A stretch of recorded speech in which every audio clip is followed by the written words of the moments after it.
Assalamu alaikum wa rahmatullahi wa barakatuh. Greetings of peace, beloved ones all around the world. I pray everyone is well. Alhamdulillah, we have a blessed conversation episode for you today with Dr. Nicholas Boylston, who is a dear friend of mine. He is a specialist in Persian literature, Persian Sufi poetry, and Islamic philosophy. He studied at Harvard as well as Georgetown, not George Washington. He studied at Georgetown, where he did his PhD, did his undergrad at Harvard. He also studied at the Iranian Institute of Philosophy in Tehran, where he has focused his research on Sufi poetry and Sufi thought. And anyone who knows me knows my deep love of Sufi poetry, of course, and particularly within the Persian Sufi tradition. He's a friend of mine, and we've had the honor of having many conversations, and I'm always deeply grateful to be able to reflect with him and to join him in conversation. So I'm really excited to share this with you. For anybody who likes this conversation and would like to learn more, Dr. Boylston is teaching a class on the Masnavi at Wasat. And this is going on weekly, line by line through the Masnavi. And it's been really beautiful. It began January of this year, and more or less following the school years as far as quarters, it will continue. But you can drop in any time, any month. If you're interested in joining that, you can go to wearewasat.org. Other than that, I just wanted to send love and light to everybody who is a listener to this podcast, a supporter of this podcast. Alhamdulillah, I beg your forgiveness. We've been much less consistent with the podcast than I was in previous years. And that really, there's no excuse really, but I've just been so busy with other projects. And particularly with Wasat, being the executive director of this organization here in Seattle, has been more than a full-time job, as well as doing our classes with Rumi Center and many of our other programs. So I hope you will forgive me and keep us in your dua and keep supporting. For those that are supporting on Patron, we are greatly we are greatly grateful for your support. And inshallah, the episodes will continue with increased frequency. Again, thank you to everybody from around the world who either reached out to me or when I came to your city, mentioned that they love the podcast, because you are the ones that inspire me to keep it going with more frequency, alhamdulillah. The last thing I want to say, for those who would like to join us in Turkey this September, Rumi Center will be doing a retreat in Turkey, in Konya, that will coincide with the Mystic Music Festival in Konya. And inshallah, it will be a beautiful opportunity to visit the sacred sites, to visit the shrine of Maulana Rumi and Shams, and all of the sacred sites of Konya, as well as in Istanbul, and to take part in the Sema, or at least to witness the Sema with traditional dervishes, and to study the poetry of Rumi every day, as well as listening and observing many gatherings of remembrance and sacred music. So for those that are interested, please visit rumicenter.love. The dates are September 21st through the 30th, if I'm not mistaken, and you can find more details on the website. Please do register, and we would love to have you as our guests on that trip. And with that, we give you Dr. Nicholas Boylston. Salam alaikum.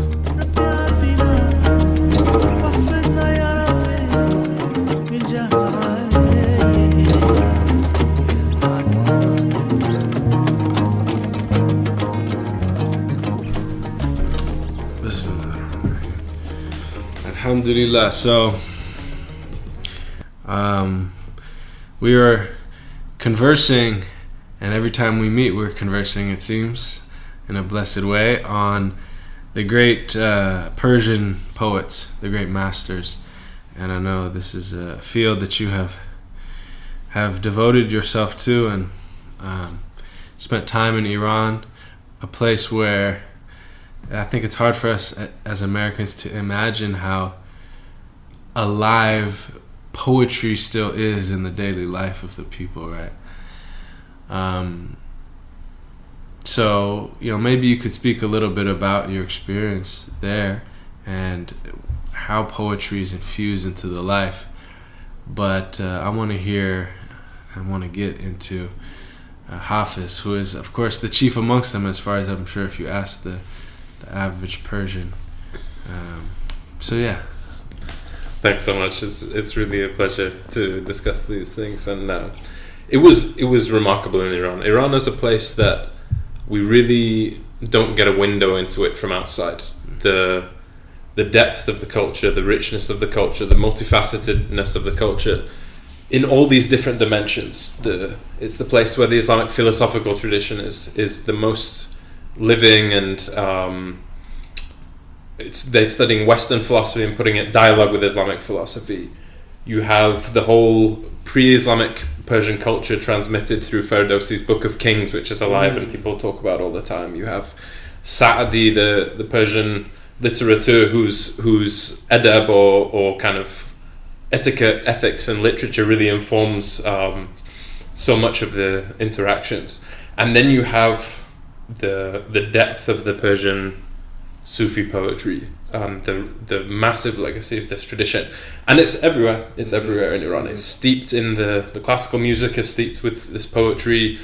Everybody studies this at school. I've had conversations about Rumi with taxi drivers there, and Hafez is really he's the pinnacle of the art. He really, in nearly everyone's estimation, everyone will debate about who their favorite poet is, but in terms of the art form of poetry, and particularly the ghazal or the love lyric, it's Hafez that really stands on the top.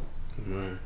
And he comes later. He's one of these later figures, right? So, and he's Shirazi, and I don't know if it can be compared, but it also makes me think of Mullah Sadra, also coming at the kind of the end of the however you want to call it, classical traditional period of philosophy. So he's incorporating everything within that. So there's that beautiful reference. I mean, I think that's something that's amazing, that's lost for many English speakers who are reading Rumi, is it's really, as it would be, it's self-referential. So Rumi's referencing a lot of Attar and a lot of Sana'i and a lot of what comes before it. So I would imagine that, Hafez is just kind of assuming that those who are listening to him are familiar with this whole tradition. Exactly. So Hafez, he's coming in the 14th century, so he has a lot of history behind him. And it's really important to note, so he's writing a style of ghazal or love lyric called the Iraqi style. So we think of Iraq as a different country, but the area of Fars, the Fars province where Shiraz is, was also called Iraq-e-Ajam. So in that southern area of Iran, this style had developed in the century before Hafez, and we contrast it with the Khorasani style. The Khorasani style, which is obviously northeastern Iran and Afghanistan. So that's the Khorasani style is earlier. It's people like Bayezid Bastami in Khorasani Sufism, but in literary terms, it's Rumi himself, it's Attar, and in this poetic style, the meaning is really present. It's clear what they're talking about, and there's a unity to the poem. So every ghazal, every love lyric in the Khorasani style will usually have a continuous theme. Now the Iraqi style, the way it's different is every line stands on its own. So they use the image of stringing pearls. The pearls are unique and perfect in themselves, but when you string them together in a certain way, they reflect on each other in beautiful ways. So that Iraqi style means it gives them a lot of freedom to integrate so much of the previous tradition. So Hafez, he's steeped in Attar, he's steeped in Fakhruddin Iraqi. He's reading, he knows the classical Arab poetic tradition. He knows Mutanabbi and all these classical poets. He knows Ibn al-Farid, so he knows the Arabic Sufi poetic tradition as well. And so through these different pearls strung together, he's referring to so many different aspects of the tradition at the same time. The philosophy of love of Ahmed Ghazali, for example, the kind of seize the moment attitude of Khayyam, that's all in Hafez, and he's bringing it together. But of course, it's poetry. He doesn't tell you where he's getting it from. So he's expecting this deep knowledge of the literary tradition, the Quran. He's called Hafez because he'd memorized the entire Quran in all 14 recensions. And he says that's where all his poetry came from. And he's expecting knowledge of metaphysics. So I know that, like, in Iran, as you were mentioning before, that people will go to his works and just flip open the page to find guidance for any specific thing in their life. Just as, you know, to use that as an example of how kind of central he is. And the average person has memorized a great deal of lines of his, and, you know, just like the common wisdom that you might say, almost like aphorisms and things of this nature. And of course, our friend Leonard Lewison, may he rest in perfect peace, he is someone I've talked to. I actually had him on the podcast, and he spoke a bit about Hafez, and he wrote, it's a kind of collection of essays about Hafez, and in that he really points out that Hafez was really radically critiquing or pointing out anything that was other than purely for the sake of Allah. So he kind of takes aim at everyone, right? People might say, oh no, Hafez is a Sufi, and I'm not saying he's not, but he's also taking jabs at the Sufis too. That's absolutely right. Maybe you could speak about that in his work. That's exactly right. For Hafez, the greatest sin is hypocrisy. So for Hafez to manifest oneself as being pious, religious, even Sufi, and not having the substance, that's the worst sin. So usually the Sufi, when he uses the term Sufi, it means the ascetic. It means someone who's wearing the Sufi robes and playing a social role as a Sufi, in order to perhaps, sometimes it's positive. He doesn't completely say that's not a possibility, but many times that's just a show. Now the thing is, that doesn't mean Hafez wasn't a Sufi. He's criticizing the social manifestation of it. So if we understand Sufism to be the actualization of that reality, to be ihsan, to be the realization of the inner nature of the Quran, to be following the quintessential sunnah, the virtues, and to be the transformation of being, then we can't deny that Hafez is, of course, a Sufi himself, even though he doesn't like the labels. He's not a fan of labels, and he sees their danger in kind of leading people astray because they think they have the reality when all they have is the name and the label and the cloak. Now I think that speaks to a lot of us, you know, modern or even postmodern people, right? Because it is important to think about a society where, you know, there is a strong public display of religiosity. There's the fuqaha, but then there's the turuk, there's the Sufi orders, and you know, again, like, even, you know, this turban means you're part of this order, and this robe means you're part of this. You know, there can be something, and we all know that it's very easy to change your clothes. It's very difficult to change your heart. So, of course, the nafs, the ego self, can sometimes, in the name of being transformed and actually being illuminated and purified, actually fortify itself and strengthen itself with the religious garb. I think Chogyam Trungpa called it spiritual materialism, right? Which is a very real thing. And so it's actually, I mean, I think Hafez is maybe one of the strongest lights in this, but it's within the Sufi tradition from the very beginning, this deep critique. Exactly. And in a certain sense, this is one of the most beautiful things about a kind of a tradition that has centuries, is that there's almost like the nafs is wily, the nafs is difficult to deal with, but there's these kind of like checks and balances, these barriers, there's these ways to point out the pitfalls of the path. And I think in him, you have to kind of read his poetry within that context. He's like pointing out any of that false religion or that kind of ego claiming spiritual accomplishment or insight or things like that. That's exactly right. And to be honest, it's as you're saying, it's not limited to Hafez. In fact, the whole tradition of Persian literature, this has become part of the substance of it. So the first collection of ghazals we have is by Sanai of Ghazna, who died in 1131. So he was writing for the ulama. He was writing praise poetry for the Hanafi ulama, and he was critiquing the ulama at the same time. He was critiquing people who used the trappings of religion in order to gain prestige and power, and precisely hadn't gone through this process of spiritual transformation. And he was critiquing those who use religious identity to divide people instead of to transform people and improve people. So it's rooted in the tradition, and Hafez is really an extension of that. But you're right that he brings it to its most eloquent and most pointed peak, I would say.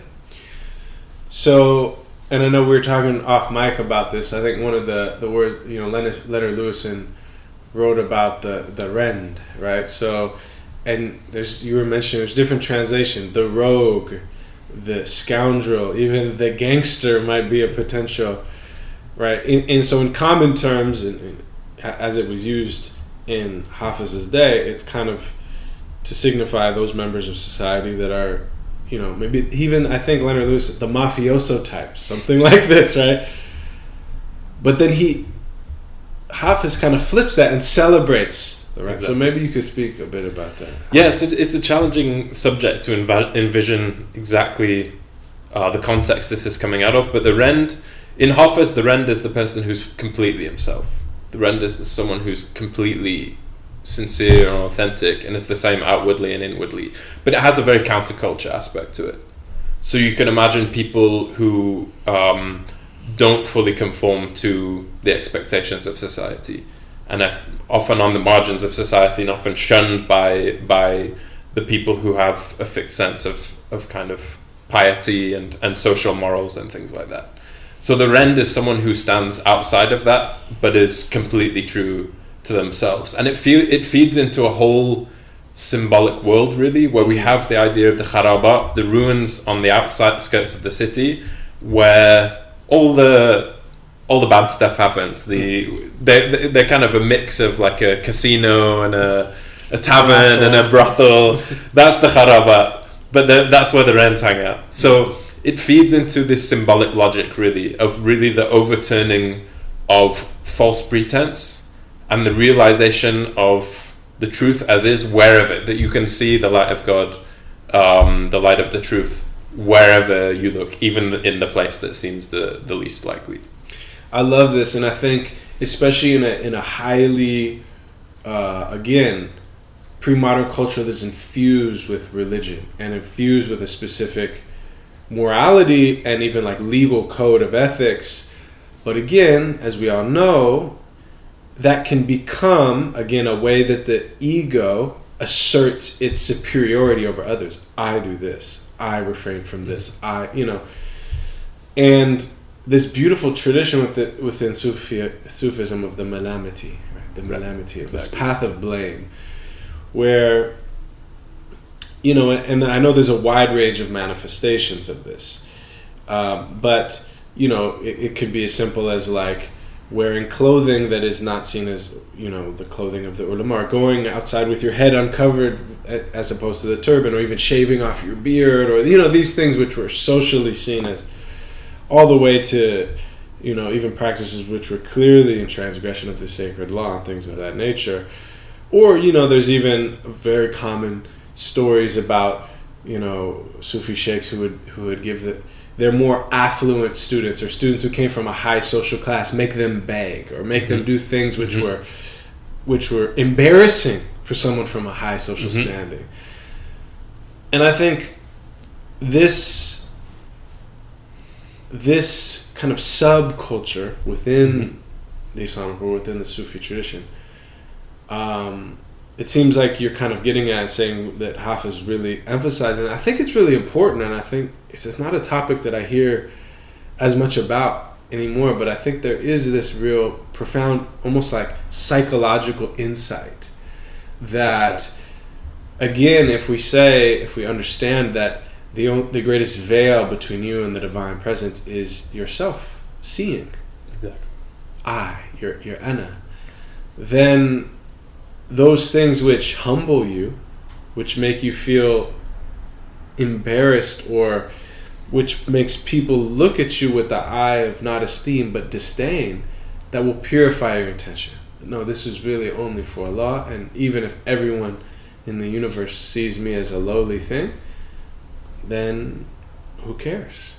Exactly. And the key here is it's really about the supremacy of the spirit over the letter. So that's the key here. It's not just randomly breaking rules. Yeah, it's the idea that, as in the story of Khidr in the Quran, in Surah Al-Kahf, there's a place which perhaps the loftiest individuals can reach, in which something deeper happens that's a mystery and we don't understand. So it's not, the idea is that Hafez it's about helping you, it's about a mode of transformation. It's not about simply breaking rules. Yes. And so the really fascinating thing here is it's not a rule book to go out and wear your hat sideways because that's what the Qalandos do or something like that. That would be the same thing he's criticizing. If you simply take someone else's instructions to go and break rules, that's it's worse than following the rules, because it will also destroy the spirit. But what it's doing is it's precisely this breaking down of the ego, and the breaking down of fixed kind of dogmatic approaches to reality. And the beautiful thing is the way he does this through literature. Again, those strung pearls, what that does is every line gives you a different perspective. So you think you had it with one line, you understand that, and then suddenly he shifts on you and shows you another piece of the puzzle. So the literature, again, we shouldn't turn Hafez into dogma either. He doesn't want us to do that. But it's a way of, what Ibn Arabi might say, like untying the knots of belief to get to a vision of reality as such, which is, the rend is it's sincerity, it's purity, is as you say, being in the presence entirely without the ego limiting it. So it's almost like an apophatic kind of affirmation and denial of your own affirmation. And so you're not creating idols of a form or even a construct or an idea. You're letting go of all of that. It's a process of tying and retying those knots, because if we have no knots in language, we can't even speak. If there's no delimitation, we can't speak. There's no world to live in. So it's a movement between apophatic and cataphatic, or untying the knots and then tying new knots, and then but to lead to this process of transformation. And it fundamentally, as you said, it's fundamentally about the nature of the self. That's in a sense what Hafez is dealing with. He's facing you with your own self. Everybody who reads Hafez sees a different picture, because you have to bring your own self in there, and then he's showing you something deeper about your own self.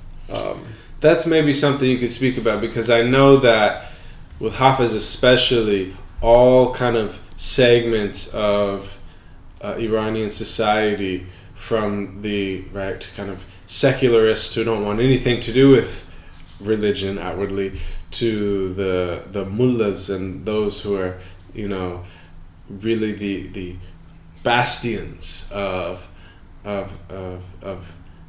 scholarship and so I wonder if you might speak about that, because you're kind of alluding to the fact that everyone is almost like it's a mirror. Everyone sees back what they bring to it. That's exactly right. It's a mirror. It has such complexity to it, that it can never be reduced to one single perspective.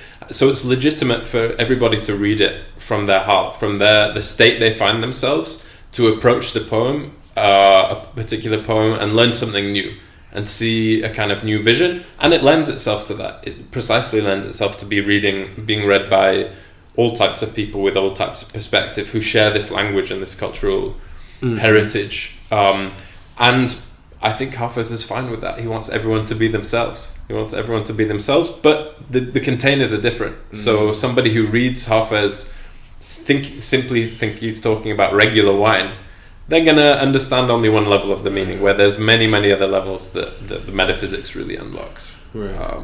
Well, and I think, the whole tradition, this is not some marginal thing, obviously, that the whole tradition of Sufism, and in particular Sufi poetry, really central is actually a kind of, almost a subversive dimension. I mean, because again, you're talking about Islamic culture, and one of the most thing everybody knows, like Islam 101, alcohol is impermissible. And this is the central metaphor from Arabic or Persian, Ibn al-Farid, or any language, any Islamic language, as it were.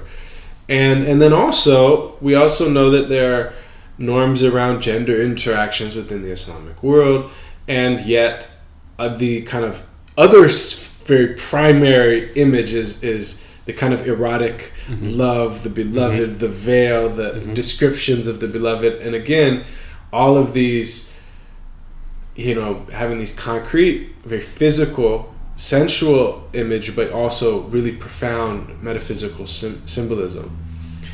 So I think there's something really, and I also think, you may have insights into this, I'm sure you've thought about this, but I think this has to do also with one of the reasons it's become very popular with certain segments in the Western world. The kind of subversive, against the quote-unquote orthodox, or the quote-unquote religious authority that appeals to something in the Western soul at this stage of Western civilization. That's right.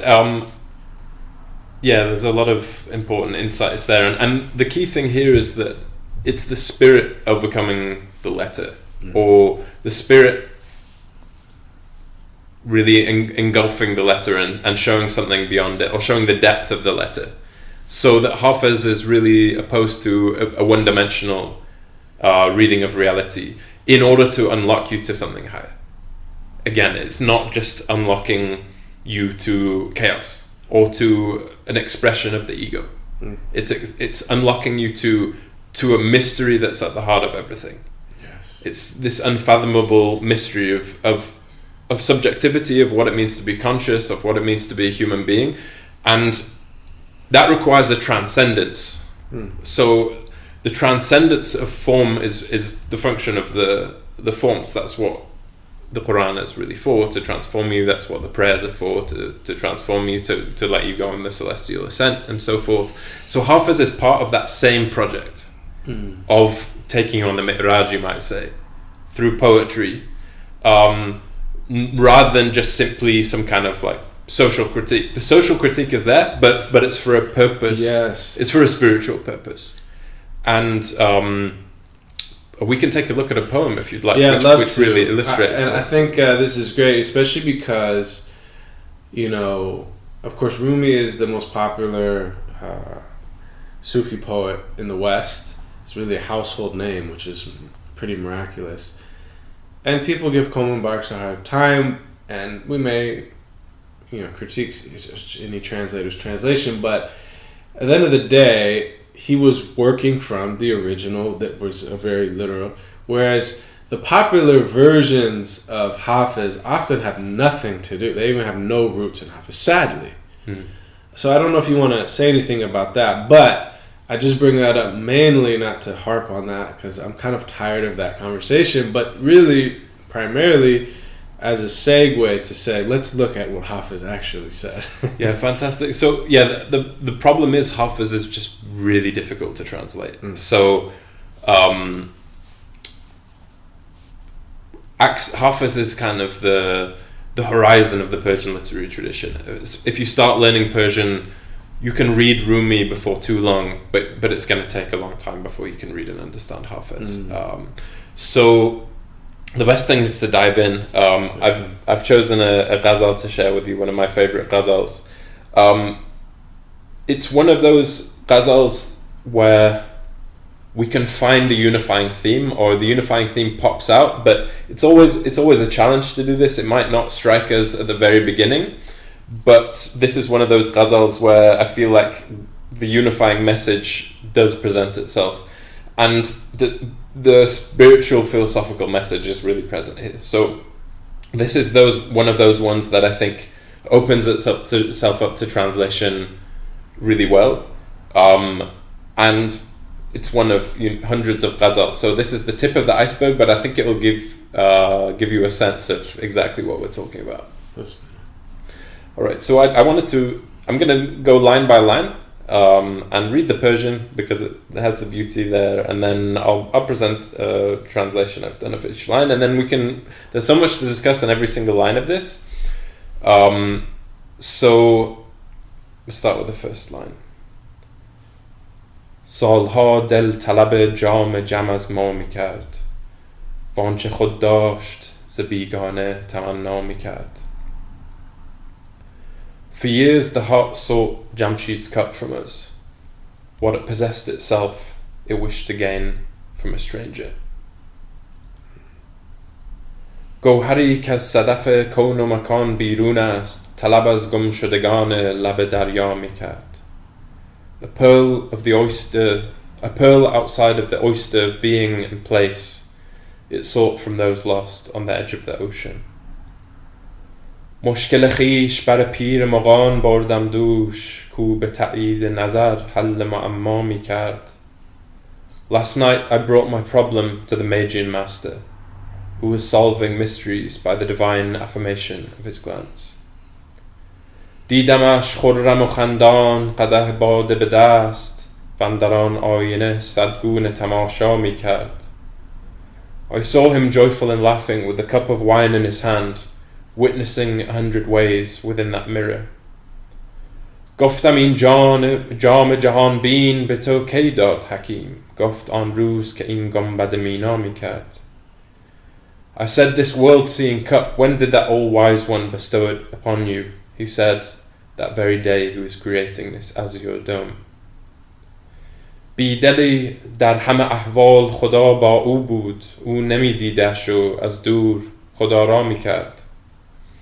One who had lost his heart, in every state God was with him. He didn't see him and from afar called out, O God. این همه شعبده خیش که میکرد اینجا سامری پیچ عصا و ید بیضا میکرد. All of his own conjuring, which he has been doing here, Samari used to do in the presence of the staff and white hand. گفت آن یار کزو گشت سردار بلند جرمش این بود که اسرار هویدا میکرد. He said that friend by whom the gibbet's head was raised, his crime was this, he revealed the secrets. فیض روح القدس ارباز مدد فرماید دیگران هم بکنند آنچه مسیحا میکرد. The emanation of the Holy Spirit, if it sends its aid again, others will do just what the Messiah did. گفتمش سلسله زلف بطان از پی چیست گفت حافظ گله‌ای از دل شیدا میکرد. I said to him, the chains of the tresses of the idols, what is it for? He said, Hafez is complaining of an insane heart.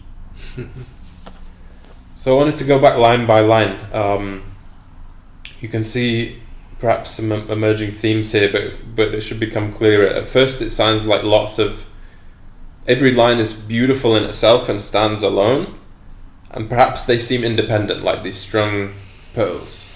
But gradually we go a little bit deeper. This is one of those poems where that central theme really becomes apparent. And there's very dense reference to things that his audience will know that an English-speaking audience even a Muslim English speaking audience would not necessarily catch. So yeah, that's exactly it. This, in a sense, someone who has all that background can just simply contemplate it as a work of art. yes, But we need to sit and kind of go through all the references to unpack it. So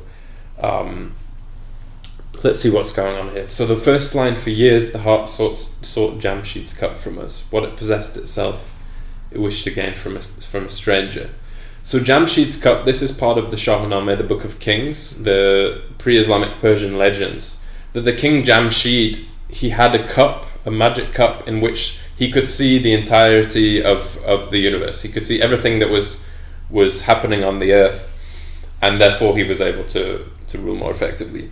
It went to his head, but that's another story, not really relevant here. So in Sufi literature, the cup of Jamshid, that cup in which everything is manifest, it's a symbol of the cup is a symbol of the heart. mm-hmm. The heart as a receptive organ to divine grace, and then its reflectivity is the possibility of gnosis or divine wisdom. So this idea, it's kind of mind-bending if you really try and imagine it. And I don't know if you're familiar with the short stories of Borges. So there's a beautiful story called the Aleph, written by Borges, where he imagines this thing called the Aleph, and he's thinking of Kabbalistic imagery. This thing called the Aleph, which if you see it, it shows you every point in the universe from every possible perspective. So there's this story where this man falls down the stairs into someone's basement, and then he looks up and he sees the Aleph right there. So Borges is imagining the same possibility. What would it be like to see something that contains everything? God's eye view, you could say. The God's eye view, precisely. So the symbolism here, the heart is seeking Jamshid's cup. Right. Alright, so Jamshid's cup symbolized the heart, but we'll have to talk about that. Mm-hmm. So the heart is seeking the God's eye view. The heart is seeking divine consciousness. Mm. Yeah. Yet where else would a heart find what is the heart? Exactly. So the problem is it's been seeking it in the wrong place. No. So this is the whole of human condition already in one line. I love it. Rumi has a beautiful line with something to the effect of, he said, we were all looking for the thief, and the thief amongst us said, yeah, where's the thief? Exactly. That's the beautiful thing, is this is really the human condition. Our fallen state is that the center of our consciousness is turned outwards. So the center of our consciousness in our fallen state is looking towards the world for what it seeks. But because it's the heart, because it was rooted in the day of our last, when it said Bala Shahidna, it bore witness that to the divine reality, it has an infinite thirst. So our inner nature has this infinite thirst. So no matter how much you succeed outwardly, you're always going to want more. Whether that be money, fame, Super Bowls, athletic success, whatever it happens to be, it's always gonna want more, because it has this divine capacity. But the key here, the root of the Sufi tradition is it's possible to satiate that capacity. By turning inward, the heart can become what it really is, so that it's possible to attain that gnosis, the knowledge that belongs to God, but is in a sense reflected in the mirror of the heart. So the key here, Hafez he's a genius, because the heart is part of us, but in the line it's seeking it from us. So how do we make sense of that? So one way I like to think of this is really in Sufi psychology, sometimes they talk about the heart as being trapped or stuck between two possible directions. And the challenge with Sufi's terminology is everybody uses the terms differently. So in this possible scheme, which will help us here, you can have the nafs, or the ego, as the lower dimension. The heart is in the middle, and then the spirit is the higher dimension. So the heart has this possibility. It can gravitate towards the ego, or it can gravitate towards the spirit. And that's the whole spiritual struggle, is to turn the heart away from the ego and turn it towards the spirit. Yes. So we've been talking in our discussions on the Masnavi about the story of the king and the handmaiden.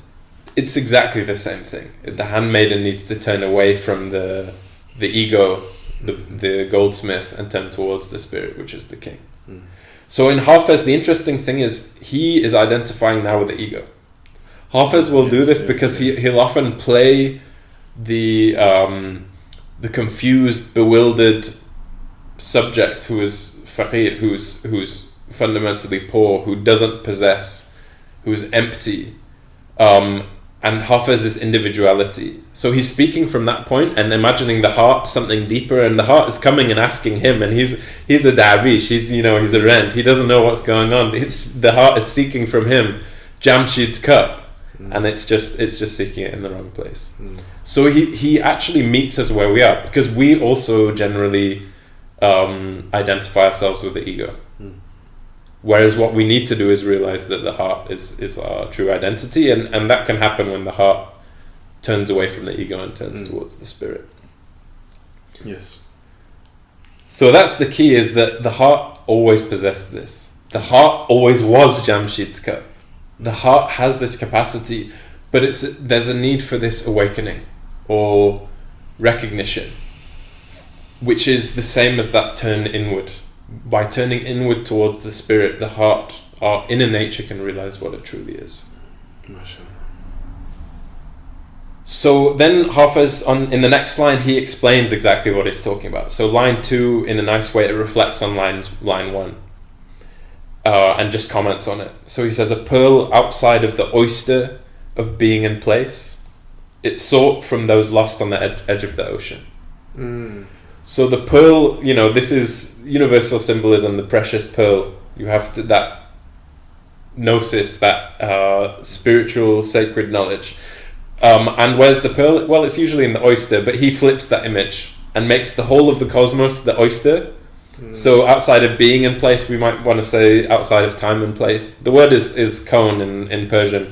Chittick translates this as engendered being, but basically created being. So it's beyond the heart. Its true substance is beyond creation. So Hafez, you can see he's pushing the lines of what is acceptable to say. The very core of our being is beyond the created order.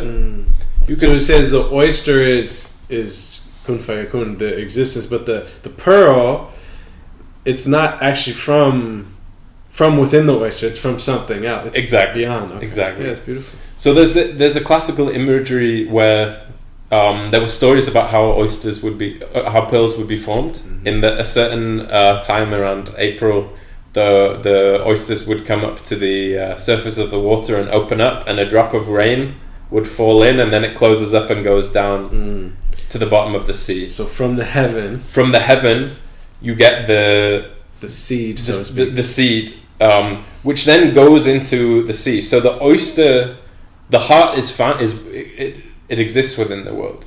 That's the strange thing. It's not of the world, but it is in the world. Yes.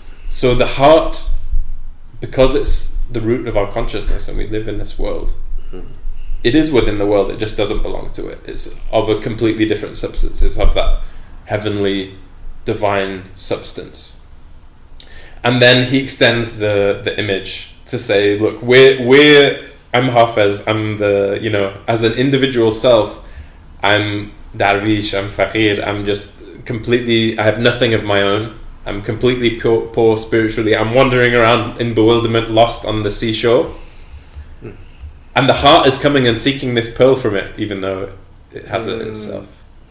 So the heart is, where's the pearl? Where's the pearl? Where's the pearl? Yeah. Yeah, and we're like, I don't know. I'm lost on the seashore. And that's the beautiful image as well, is that the individual ego, the consciousness that we possess in an everyday life when we're going about our business, that's the edge of the ocean. So we're sitting, it's on dry land in the sense that it's rooted in the world, it's stuck in the world, but it's next to this infinite reality. We just don't realize the ocean is right there. So there's many symbols of the drop returning to the ocean and entering the ocean and kind of annihilation. So Hafez is alluding to all of that by saying, look, our individual worldly consciousness is wandering around on the edge of the ocean, and the pearl is somewhere else. So the next line, as Hafez does, he completely seems to change the story up. So he says, last night I brought my problem to the Magian master, who was solving mysteries by the divine affirmation of his glance. Alright, so who's the Magian master? So Hafez, he has this whole imagery of really, it's a mixed imagery of the tavern and Zoroastrianism. So those mixed together in Hafez give you a whole cast of characters. So most people read this as symbolizing the Sufi Khanaqah is the tavern, and the Magian master is the Sufi sheikh. And then there's other characters like the Magian child and things like that that haven't come up here. And the wine is being served there. That's the gnosis and divine love that's being poured by the Magian master, and so on and so forth. So there's a whole world of imagery there. He's just he assumes you know all of that. He draws on that. So we can say Hafez is going to a wise, enlightened individual. The Pir, he's a master. He's an elder, and that master, the power of his glance was solving people's problems or their enigmas or mysteries. So there's this idea. Ta'yid is divine affirmation. So the master, because he's a friend of God, his glance is transformative. Yes. The glance of the friends of God unties the knots in the soul. And so it sets a scene again. We see Hafez going to this place, and there's a wise individual who's dealing with many people's problems. Everyone brings this. When you have a spiritual problem, it seems like such an enigma, and then with the gaze of the spiritual master, it just gets solved. So Hafez, he's got this problem. We can imagine, if we continue the story, we can imagine that the heart keeps asking him for this Jama Jamshid, and he doesn't know what to do, and so he brings the problem to the Magian master in order to solve it. So there's kind of a story developing here. And there's, I mean, you're kind of alluding to it, but he's not the first to talk about the Magian master. This is part of that poetic tradition. And again, it gets at what we talked about earlier, where we're talking about the tavern, the wine, the ruins, the Magian master. Again, you're talking about another tradition. You're talking about a great, again, there's a kind of, they're really like subversive, almost like scandalizing images, but that were understood to have these deeper spiritual meanings. Exactly. Profound. Exactly. Yeah. So he's someone who stands outside conventional norms. Is precisely the point. In a sense, you could say he's even outside conventional Sufism to the extent that that's only following forms. This is the true friend of God. The true friend of God is different from kind of the conventions. So actually, this ghazal continues the story. So he says, I saw him joyful and laughing, with a cup of wine in his hand, witnessing 100 ways within that mirror. Very literal translation. So he paints the picture of this Magian master. He has the cup of wine in his hand. As you said, there's this whole background here. The symbolism there. Notice the word for cup here is different. Qadah, it's just a goblet or a cup. But we can see that Hafez is going to someone who has the cup in their hand and is enjoying it. Someone who possesses the heart. So the master has found the mystery of the heart. And there's a visual image as well. In that he's seeing 100 ways or 100 manifestations within the mirror of the heart. So the heart being a mirror is a very universal. In fact, it's from the hadith that hearts the polish. Right? The polish of the heart is dhikrullah. So we imagine visually that the Magian master has this cup of wine, and in that cup of wine he sees 100 different things, and he's witnessing it. The word witnessing here is really important. Tamasha, it's like spectating, it's like viewing it, contemplating it really. So he possesses the heart, and what state is he in? He's blissful. He's joyful and laughing because he's attained that mystery. He's come to possess the heart, and as a result of that, he can help Hafez out. So from here, really, I read the rest of the poem as like his conversation with the master, because we get a few lines in here that seem to come out of nowhere. I imagine this is all the master kind of teaching him. So Hafez's question, what does he say to this man? He says, this world-seeing cup, when did the all-wise Al-Hakim, God, when did he bestow it on you?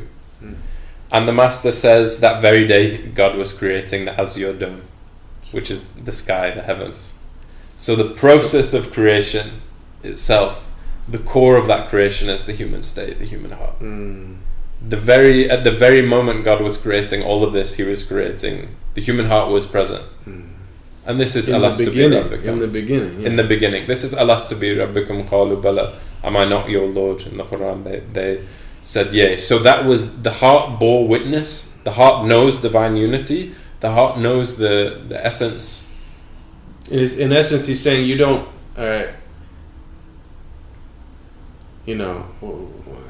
you don't find the beloved one day. It's with you all along. It's there all along. You remember, you awaken to what you always knew. Exactly. It was all there. I didn't attain this at some point, but attainment, realization is realizing it was there all along. Exactly. The heart always was the cup of Jamshid. Exactly. It was just seeking that in the wrong place. It hadn't awakened to that fact. So the Magian master knows this. He knows the heart was always the heart. Beautiful. And it was given to him at the very beginning of creation, from the azure dome too. The azure dome, Gombadamina. I don't want to take us too far afield, but it just inspired me. I was just in Medina Munawwara, city of the beloved sallallahu alaihi wasallam, and you may know this, but many people will not. That the Ottomans were the one that painted the dome green. And do you know what color it was before green? No. It was blue. Really? And I had heard that, but what I learned this time, there's an amazing historian, Sudanese historian who I was spending time with, and he told me, he said, actually it wasn't literally blue, but it was silver. Like old-fashioned, like a mirror, a traditional like silverware. So it reflected the heavens. It reflected the sky, so it appeared blue. That's remarkable. And that was under the Mamluks. And talk about metaphysics, right? The Prophet ﷺ takes on the celestial, the heavenly quality, so he appears. Sibghat Allah died in the hue of the divine reality. Amazing. That's beautiful. So anyway, and for Hafez, because I guess perhaps colors work slightly different across cultures, but sometimes the heavens are green, like the green sea of heaven. Yes, the title of the famous translation of Hafez. So there's still that symbolism is really there, right? It's the heaven on earth, heaven on earth, and the green dome. So the next line here, it seems like a tangent, but again, I'm imagining the Magian master saying. So he says, someone who had lost his heart. So in every state, God was with him. He didn't see him, and from afar called out, "Oh God." So someone who'd lost his heart, in the English, the word heartless is really negative, but literally that's what the Persian is, bideli.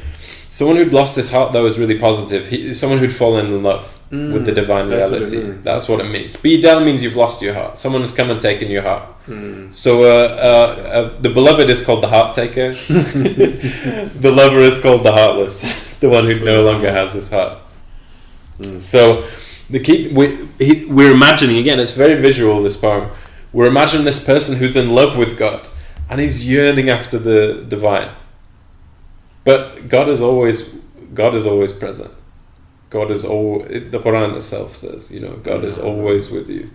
So somebody who's seeing God as being afar, calling out to God, he didn't know that God was always with him. So this is the Magian master is starting to solve Hafez's problem, starting to give a comment on what this mystery of the heart seeking Jamshid's cup, what it really is.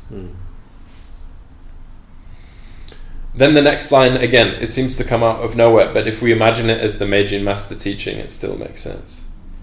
He says, all of his own conjuring, we don't know who that is, but I'll give a commentary, which he's been doing here. Who is it referring to? Samari used to do in the presence of the staff and the white hand. So this, in the second half line, the story is, of course, Moses. So he has the divine miracle that he can turn the staff into a snake, and he can put his hand into his under his clothes, and it comes out shining white. And Samari is the name of the character who made the golden calf. So the story is Gabriel was passing by on his way to Mount Sinai to give Sayyidina Musa the Torah, and then a few motes of dust fell from Gabriel's feet on the ground, and so Samari came and collected it and made a golden calf out of it. That from that the kind of magic of that dust, it was able to breathe. So it's a kind of the idol is a false representation of something divine. It's a false image of something divine, a kind of inversion. While Moses was getting, meeting God himself. You got the reflection of a reflection of God there. So Samari, basically, in this line we've got somebody doing conjuring all the time over here, and Hafez is saying, look, Samari did the same thing. So in the presence of the staff and the white hand. So the way I like to read this, Samari is talking about the ego. The ego is creating an idol, just as Samari used to do. The ego is creating illusion. The ego is conjuring this idea that we're this, limited individual with all these really particular needs and goals like that. And the thing is, it's not just doing it anyway, it's doing it in the presence of Moses. So Moses and Moses' miracle represents the heart. Even the ego is so blatant that even in the presence of the heart, it's going to make all these grandiose claims for itself about its independence. So in a sense, the Magian master, if we read it this way, he's saying, look, it's not surprising that the ego keeps being the ego. Even Samari, when Moses was there, would try to play magic tricks and things like that. So it gives us this amazing, when we read it in light of the whole poem, it really shows us what the ego is doing, and shows us why we're not waking up to that state of the heart, why we're not seeing the burning bush. Yeah, and I mean, there's so much profundity in that image too, with Surat al-Taha, Moses, throw down your staff, and the staff, one of the more esoteric commentaries, the staff representing your own selfhood. Exactly. You let it go, and actually, there's these serpents, and it actually turns into a serpent that swallows, but then it comes back, right? So it's in this letting go, or surrendering the self, letting go of the self. And again, La takhaf, Allah says to Moses, Moses is afraid of what he has to face, and Pharaoh, and going to the threatening nature of existence, but Antal A'la, you are above actually all of the illusion, in fact. And so throw down the staff, and then letting go of your selfhood, in fact, it turns into what it truly, your selfhood, it's transformed, and you see that your selfhood is beyond the illusion, and in a certain sense engulfs the illusion. Exactly. Right. Exactly. So, and it's transformative for other people too, because the magicians realize, other magicians realize what. That's why the Magian master, he can solve other people's problems, because he's gained the heart, so he can be of service to other people in gaining it. So it's not just realizing your own nature, but it's really and even the hand, right? You put the hand on your heart, and it comes out luminous. I mean, that's really the meaning. And others can see, right? Which is amazing, right? If your heart is transformed, then that light will then be manifest to others, and they can also become illuminated through it. And then the next line, this is one of the most classic lines in the history of Persian literature. He said, so again, the Magian master, that friend by whom the gibbet's head was raised, his crime was this. he revealed the secrets. So Halaj. it's Halaj. It's Halaj. So first of all, that friend, obviously Halaj, the friend of God, and it says the gibbet's head was raised. So this is Ima. It's a double entendre. On one sense, yeah, when somebody's executed, the noose, they raise it up. But the other side, to have your head raised in Persian means to become noble. Mm-hmm. So the gibbet itself became noble by the fact of contact with Halaj. Right. And what secret was it that he revealed? This is the heart of the poem. That's the thing. Hafez is pushing us to that place, which of course no human being can utter I'm the truth. But Hafez is pushing us towards that realization. But that's the key thing here is that Hafez can't say that. Hafez, insofar as he's wandering on the seashore, can't say that. The contents of the heart can manifest that. Because only God can say it in the heart. No. So the mirror can't say that, but what is reflected in the mirror exactly says it without saying it. Yeah, it is what is reflected. Exactly. Mm-hmm. And it's the mystery. It's the mystery, it can't be a mystery. You could translate as secrets, that's true, but a mystery is better. A mystery is something that can't be put into words. I really like that you mentioned that to me before, and I've since incorporated that. Sir. Usually this technical Sufi term, and often, again, you mentioned there's many schemas, right? But that you have the sadr, or the outer dimension of the spiritual reality. Then going more inward, you have the qalb, you have the heart, right, the spiritual heart. Then you have the ruh, the spirit, a level deeper. Then often you have the sir, Exactly. The secret, and then sir, the secret of secrets, sir. Usually it's translated as secret, but your point, and I really want to just emphasize this, it really was profound, and I've tried to incorporate that. Sir, the difference between secret, as I remember you saying, a secret is that which isn't told, right? So something, but a mystery is something which can't be told, right? You could tell a secret, but a mystery you actually can't communicate it. It's impossible to put into words. That's it. And of course, it's not my point. I'm No, passing this on from people wiser than I. But that's the key. Halaj, in a sense, revealing the secret. In Halaj's case, it makes sense. But the thing is, I'm the truth. It doesn't actually mean anything, and it doesn't convey the meaning that's intended. Yes. In fact, Sufi utterances in general, they're an occasion for realization. The concepts can't convey the truth. Otherwise, everyone who read a Sufi text would suddenly become realized. Yes. Whereas they're a pointer. Their fingers pointing at the moon. That's the thing. No. So Hafez, again, he takes it to the next level, and really Hafez sometimes makes really grand claims, and he says, the emanation of the Holy Spirit, if it sends its aid again, others will do just what the Messiah did. So again, where does this fit into the general theme we've been heading towards?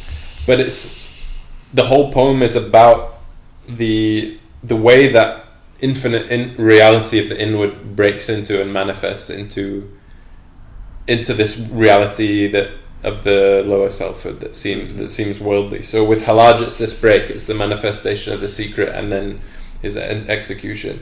With the miracles of Christ, it's the descent of the Holy Spirit, so he can heal the leper, cause the blind to see, raise the dead, blow into clay birds, turn them into real birds. But Hafez is saying, look, it's not because Jesus was a special person. Obviously, he's a special person, but it was the power of God. It was the power of the Holy Spirit.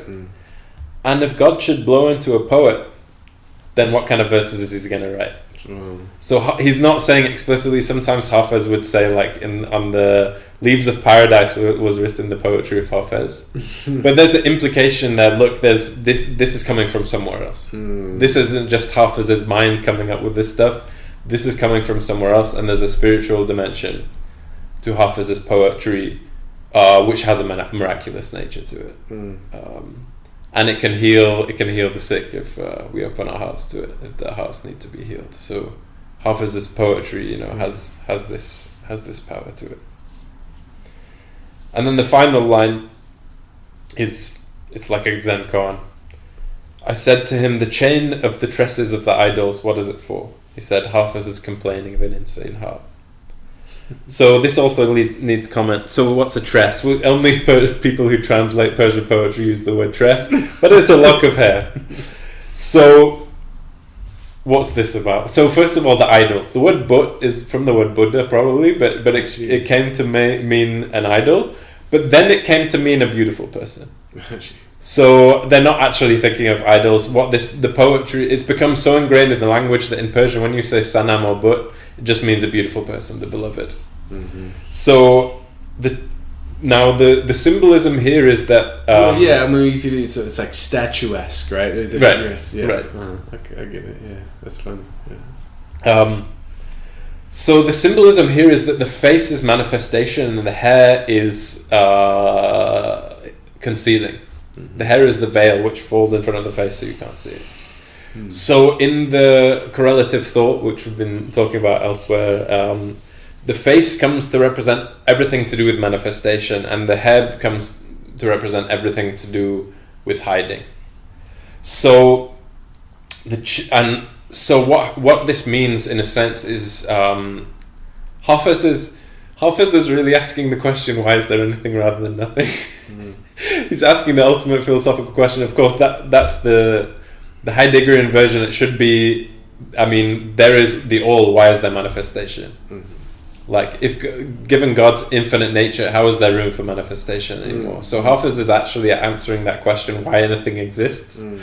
Why is he doing that? Because the process of manifestation of the infinite divine reality is a process of veiling. In Sufi metaphysics, it's not God creating something new, it's God limiting that light until we get to this level where there's not that much light. Yes. So the tress is the hair of the beloved represents that process of veiling of the divine reality.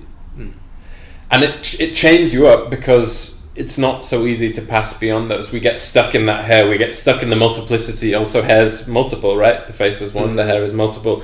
We get stuck in that multiplicity, and we can't see the face, we can't find the heart. We're searching for the lost heart. And so Hafez ends this by saying, like, why the heart is this amazing manifestation of the divine reality. Why would God put it in a place in the chest of fallen human beings? Why would he leave us in this situation where we're separated from the heart? If our whole purpose, the whole purpose of creation, أحببت أن أعرف, the Hadith Qudsi, I created the creation because I love to be known. If the whole purpose of creation is that God loves to be known, why does he veil our hearts and put us in this situation where the heart is covered in rust? And, by extension, put us through heartache and heartbreak and suffering and loneliness and isolation and going to and fro and trying to fill the cup or fill the emptiness with this or that. And you think about the drama of human existence. It's the angel's question in the beginning. Exactly. Will you create one who will shed blood and sow discord? This is a subhanallah, So Hafez is asking that question. And the master responds, Hafez is complaining of an insane heart. So...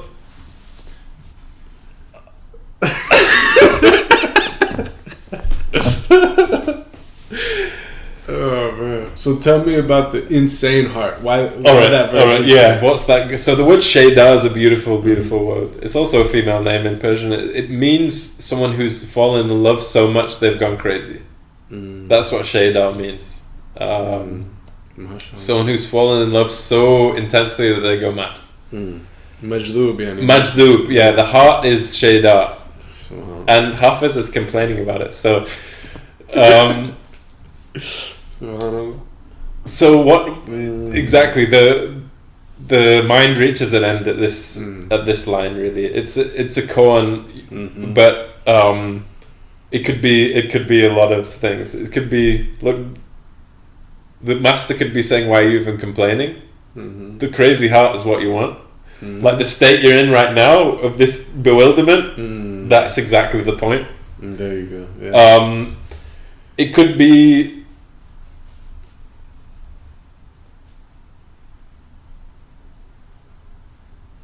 just saying Hafez is just talking mystery. It could be just avoiding to answer the question because it's a mystery, it can't be spoken of, right? It's really the last half line is really the ineffability of precisely the mystery can't be spoken.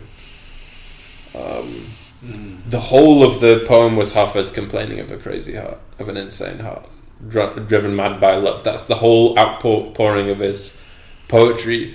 Comes from that, for Hafez, I believe, very like hair thin veil of separation between him and the divine reality. If that veil goes, no, he can't speak anymore because he's gone. But once that slight veil of the tresses and the chains are there, then there's this outpouring of poetry. So the mystery of the separation between lover and beloved, we could say, and the unity of love that underlies them both.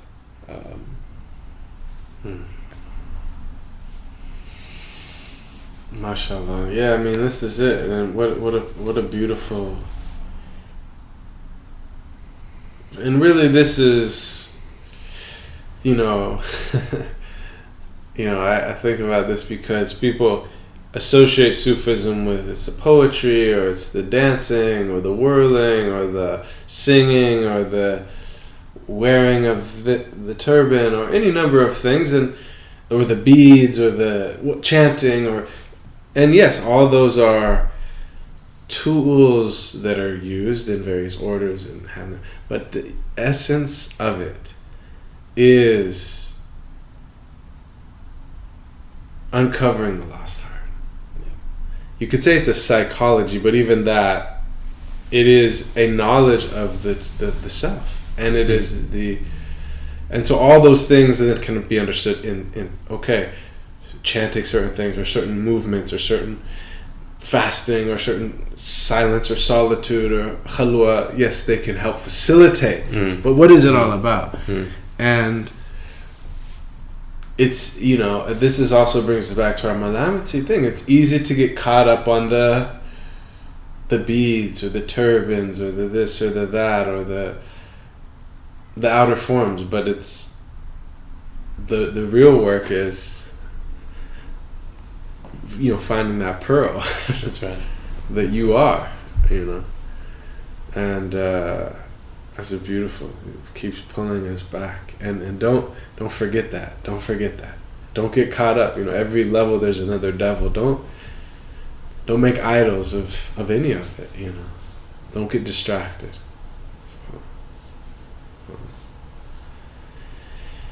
Well, I'm sure we could continue on, but that is a beautiful place to close for now, and hopefully there'll be many times to revisit. It's nice like that to actually look at a specific individual poem. So Allah bless you, and thank you so much. And yes, we hope that there will be many more opportunities to dive in. Ameen. Ameen.